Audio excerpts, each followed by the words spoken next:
새 노래로 여호와께 찬양하라라고 이렇게 오늘 본문이 시작됩니다. 새 노래로 여호와께 찬송하자. 새 노래가 뭘까요? 새 노래. 조금 뒤편에서 말씀드리겠습니다.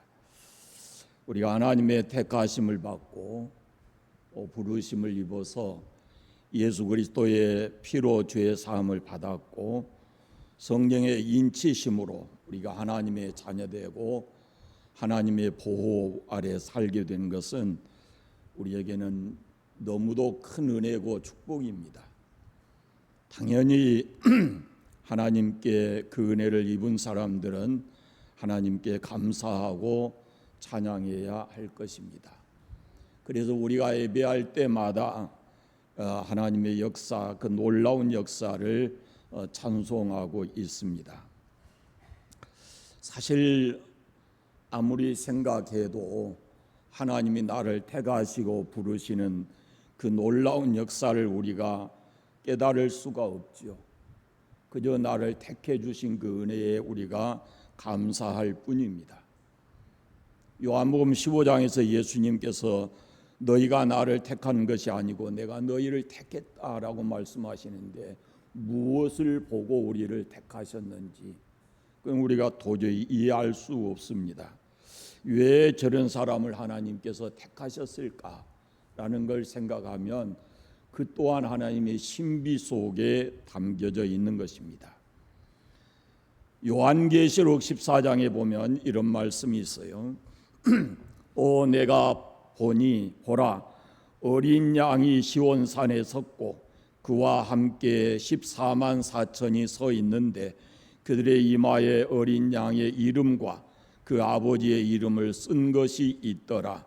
내가 하늘에서 나는 소리를 들으니 많은 물소리와도 같고 큰 우레소리와도 같은데 내가 들은 소리는 검은고 타는 자들이 그 검은고를 타는 것 같더라.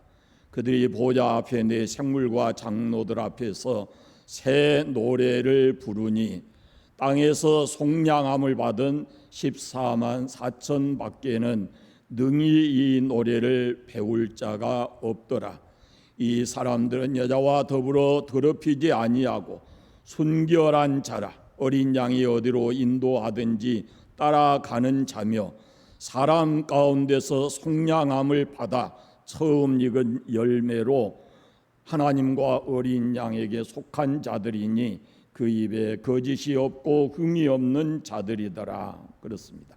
이것이 하늘나라에 찬송하는 찬양하는 그런 모습을 기록하고 있는 것인데 이 속에 새 노래를 부르니라고 말합니다.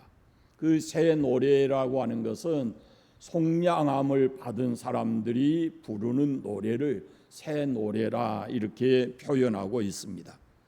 요한계시록에 보면 14만 4천이라는 숫자가 두 번 나옵니다. 7장에서 나오고 또 14장에서 나와요.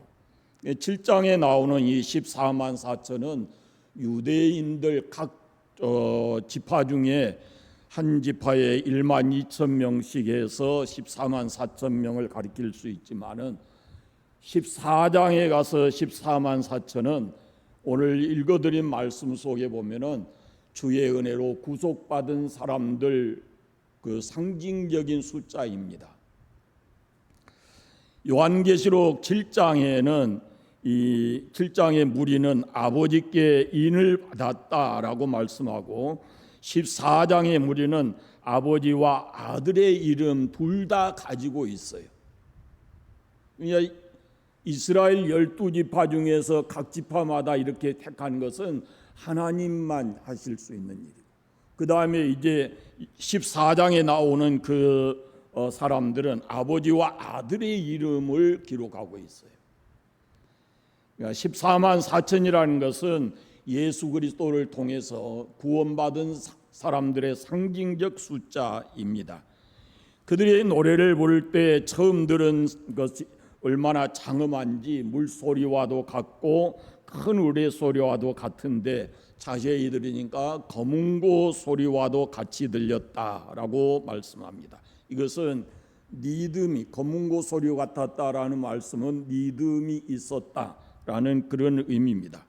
그러니까 이것은 듣기 좋은 아름다운 노래였다라는 그런 말씀입니다.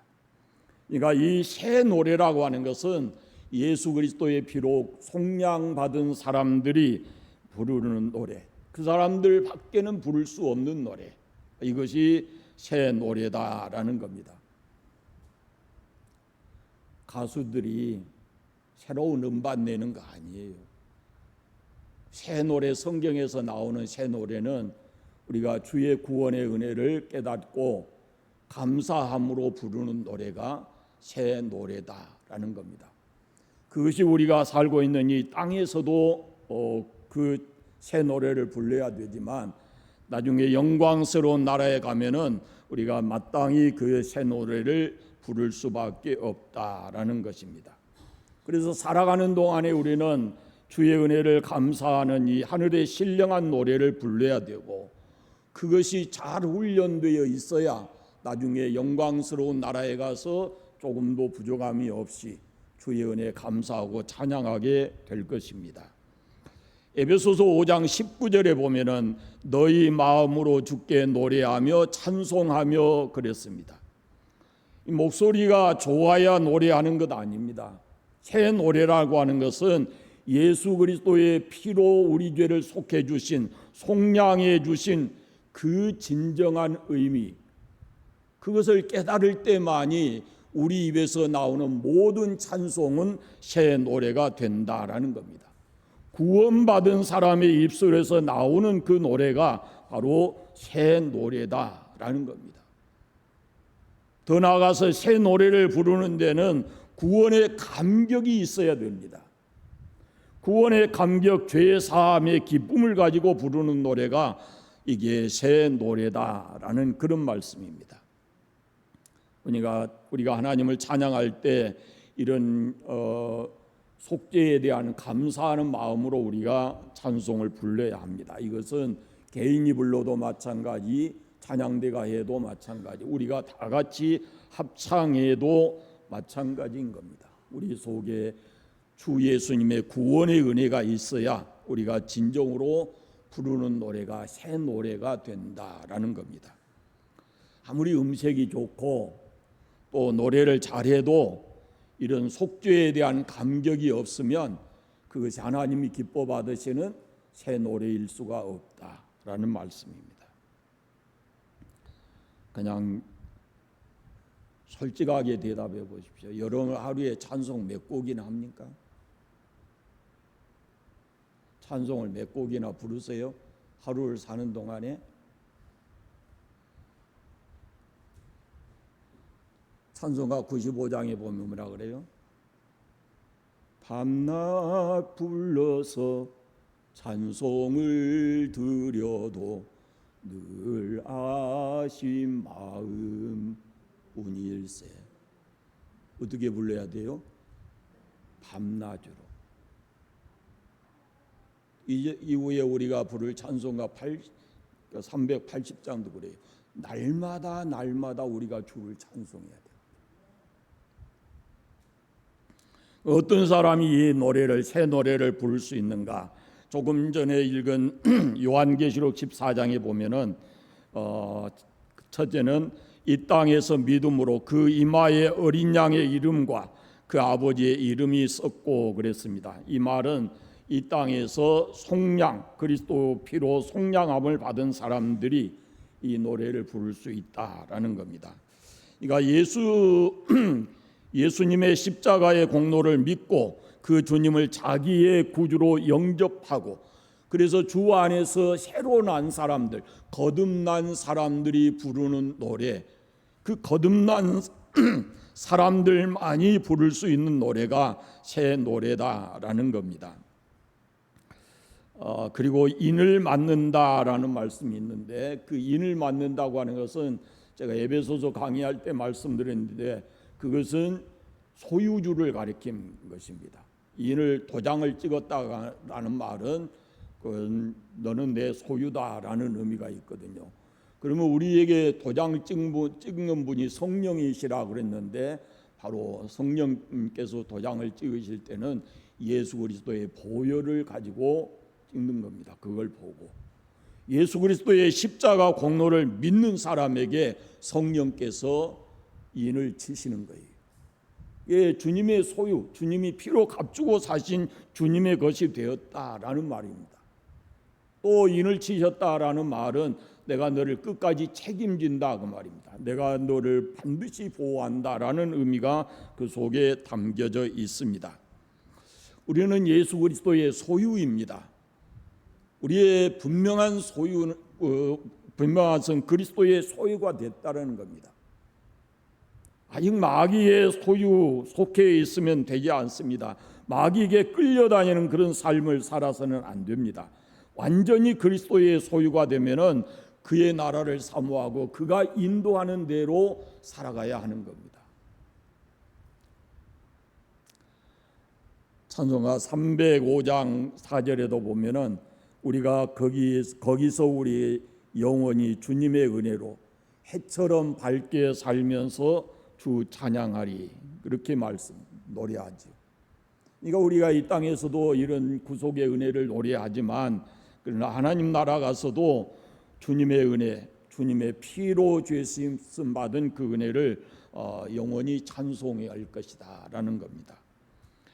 그 다음에 어떤 사람이 이 노래를 부를 수 있는가? 도덕적으로 순결한 사람입니다. 요한계시록 14장에 보면은 이 사람들은 여자와 더불어 더럽히지 아니하고 순결한 자라 그랬습니다. 여기서 여자와 더불어 더럽히지 않았다라는 말은 이 결혼 생활을 정죄하는 그런 거 아닙니다. 이것은 상징적인 의미가 있는데 세상의 유혹에 넘어가지 않고 끝까지 주만 의지하고 주만 바라보고 사는 것을 의미하고 있습니다. 그런데 세상으로 더불어 그 몸을 더럽히고 순결을 잃어버린 사람들이 얼마나 많은가. 하나님을 믿는 사람들 중에도 성경의 인물을 들라고 그러면은 삼손도 그렇고 다윗도 그렇고 발람이나 가룟 유다도 그렇고 아나니아와 삽비라도 이런 속에 포함이 되는 겁니다. 하나님을 믿는다 그러면서도 세상 것의 유혹을 받아서 결국은 하나님이 기뻐하지 않는 모습, 그 살아가는 게 이것이 도덕적으로 순결하지 않는 모습이다라는 그런 말씀입니다. 구원받은 사람은 세상 유혹으로부터 단연히 손을 끊고 신앙의 순결을 지켜야 합니다. 신앙의 순수한 마음을 가지고 지켜야 됩니다. 마음이 그리스도를 향하는 진실함에서 떠나 부패할까 두렵다라는 말씀이 있어요. 그러니까 항상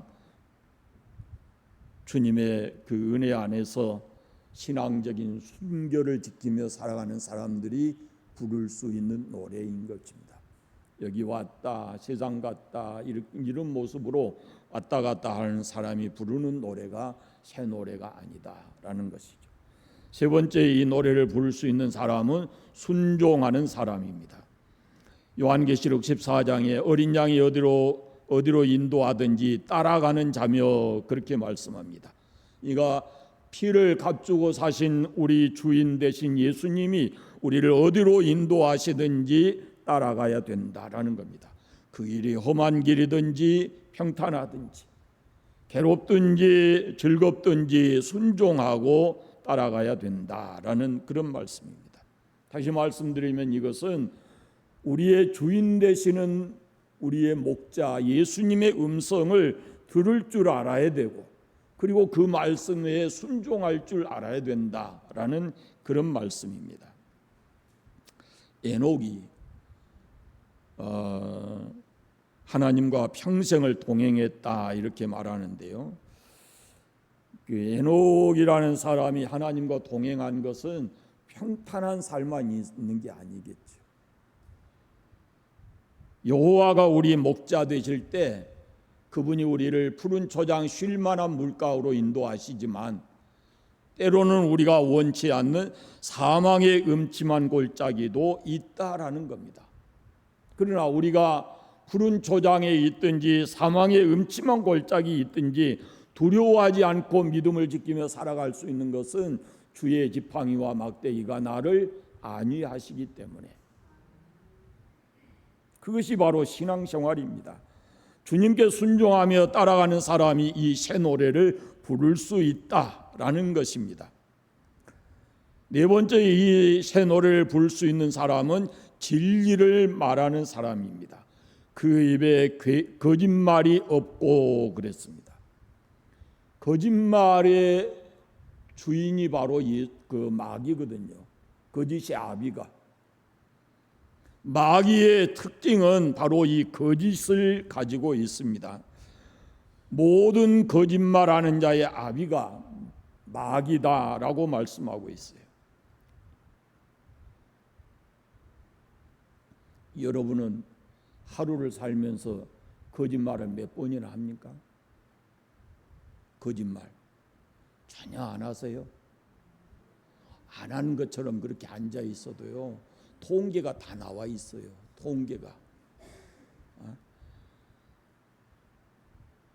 통계가 이렇게 나와 있습니다. 어떤 사람이 그 거짓말에 대한 재미난 통계를 내놨는데요.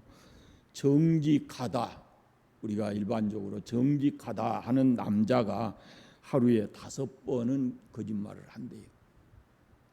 그리고 또 더 재밌는 것은 정직하다라는 여자는 하루에 10번을 거짓말한대요. 10번 정도는. 그럼 누가 더 많이 해요? 왜 그럴까요? 말을 많이 하거든. 그런데 또 이런 게 있어요. 정직하지 못한 남자는 하루에 약 50번씩 이 거짓말을 하고, 정직하지 못한 여자의 경우는 그 수를 셀 수 없다. 거짓말 안 한 것처럼 가만히 있어도 우리가 거짓말을 하고 살아요. 근데 이 그리스도인의 특징은 이렇게 거짓이 난무하는 그런 세상에서도 진리를 따라 살라고, 정직하게 말하고 살아가려고 하는 그런 우리가 주님의 은혜를 우리가 입어야 된다라는 겁니다. 그런 사람이 새 노래를 부를 수 있고, 새 노래를 부르는 순간에는 우리는 진실한 마음으로 불러야 된다라는 그런 말씀입니다. 그 다음에 또 하나, 새 노래를 부를 수 있는 사람은 흠이 없는 사람이다 그랬어요. 흠이 없는 완전한 사람이 이 세상에 있겠습니까? 그들은 거듭난 과정을 통해서 점점 이 순결한 사람으로, 흠이 없는 사람으로 이렇게 성화되어 가는 것이죠. 우리가 주의 은혜로 구원받았지만은 우리에게는 여전히 많은 흠이 있죠. 모난 성격과 성품을 가지고 살아갑니다. 그러나 성령이 우리를 다스리시고 그렇게 함으로 인해서 우리가 성화되어 가는 것이, 이것이 그리스도인의 참된 모습입니다. 데살로니가전서 2장에 보면 우리가 너희 믿는 자를 향하여 어떻게 거룩하고 옳고 흠 없이 행하였는지에 대하여 너희가 증인이요 하나님도 그러하시다 그럽니다. 그러니까 그리스도를 향해서 열정적 신앙을 가지고 거룩한 모습으로 살아가려고 하는 것, 이것을 나 자신도 그렇게 생각이 돼야 되지만은 다른 사람들이 볼 때 저 사람은 참 정직하게 살려고 애쓴다, 저 사람의 신앙은 정말로 본받을 만하다라는 그런 신앙이 돼야 된다라는 것입니다. 새 노래를 부르라 이렇게 말하는데, 새 노래로 여호와께 찬양하라 그러는데, 이 새 노래의 내용이 뭐겠어요? 우리가 부를 새 노래의 내용, 우리 찬송가에 보면은 다양하게 있습니다. 여러분은 그걸 자세히 보는지 모르지만은 저는 주보를 만들 때든지 항상 그것을 보거든요. 맨 앞에 보시면 어떤 것은 구원의 확신에 관한 찬송도 있고 그런 것이 다 기록이 되어 있어요. 목차 바로 앞에 보면은 제목 분류해가지고 거기에 경배, 찬양, 주일 아침 저녁 종려주일 뭐 이렇게 다 나와 있거든요. 그러니까 우리가 찬송가 속에 우리가 불러야 될 새 노래의 내용들이 다 적혀 있어요.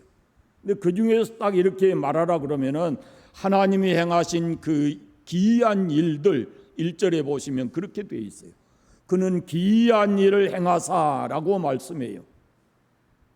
기이한 일, 우리가 이해할 수 없는 일입니다.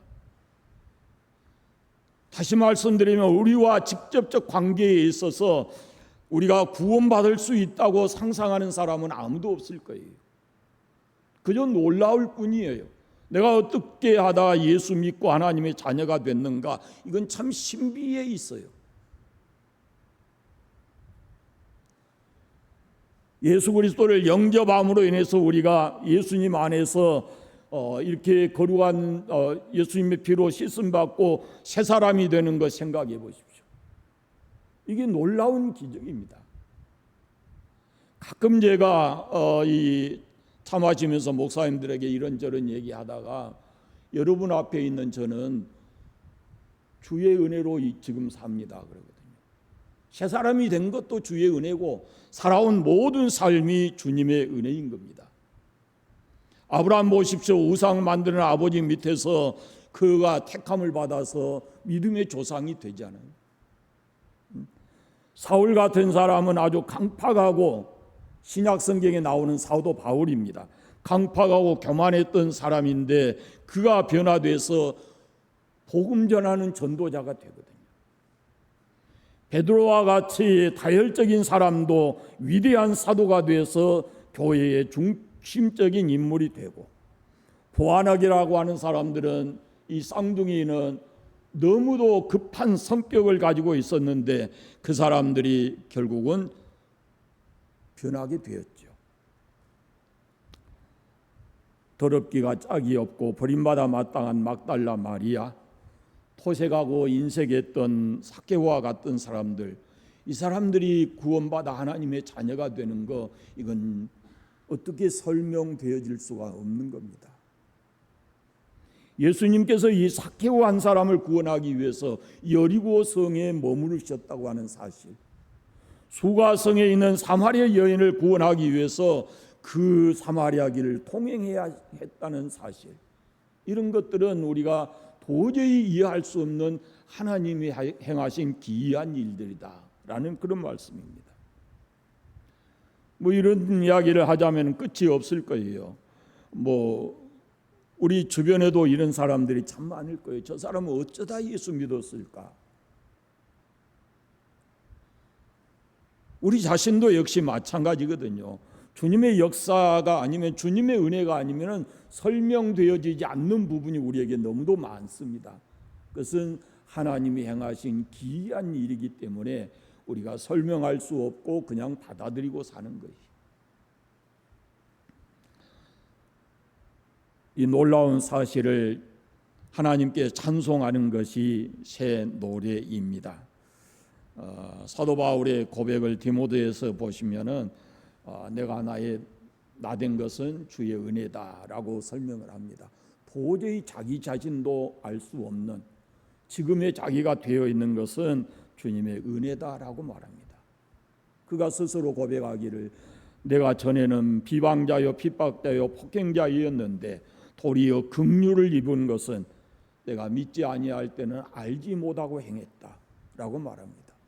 하나님 긍휼을 입어서 핍박자인 사도 사울이 사도 바울 돼서 복음 전하는 사람이 되었다라는 그런 말씀입니다. 그래서 그는 모든 존귀와 영광을 하나님께 돌려드려야 된다라고 말하는 겁니다.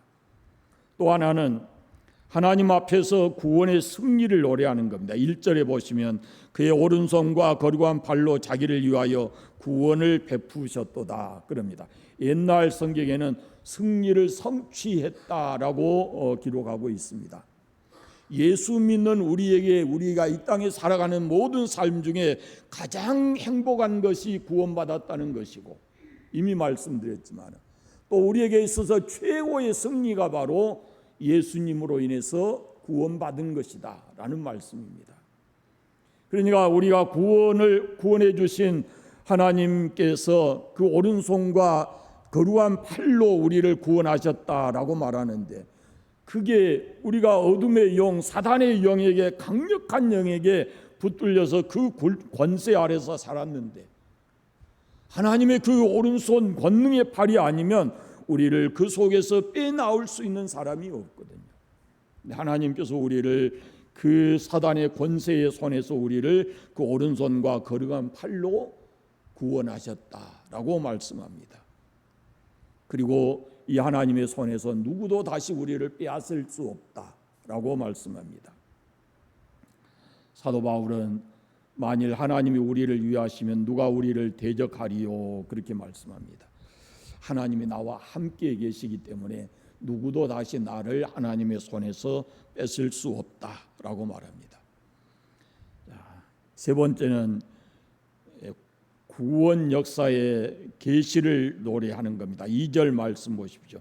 여호와께서 그의 구원을 알게 하시며 그의 공의를 문 나라의 목전에 영원히 나타내셨다라는 건데요. 이것은 같은 말을 강조하는 겁니다. 구원과 공의, 이것은 둘이 아니고 하나입니다. 예수 그리스도를 믿음으로 인해서 우리가 의롭게 되고 따라서 구원을 얻게 되는 겁니다. 그러니까 의롭게 되어지는 것과 구원은 하나예요. 이 놀라운 역사를 유대인들에게 뿐만 아니라 세계 모든 민족에게 주셨다라는 것은 우리가 마땅히 찬양해야 된다라는 겁니다. 3절 뒷부분에 보시면 땅끝까지 이르는 모든 것이 우리 하나님의 구원을 보았도다라고 말씀합니다. 4절부터 8절까지 이 말씀을 다시 한번 읽어보겠습니다. 4절부터 8절까지 온 땅이여 여호와께 즐거이 소리내어 즐겁게 노래할 찬송, 수금으로 여호와를 노래하라. 수금과 음성으로 노래할지어다. 나팔과 소각 왕이신 하나 여호와께 즐겁게 소리칠지어다.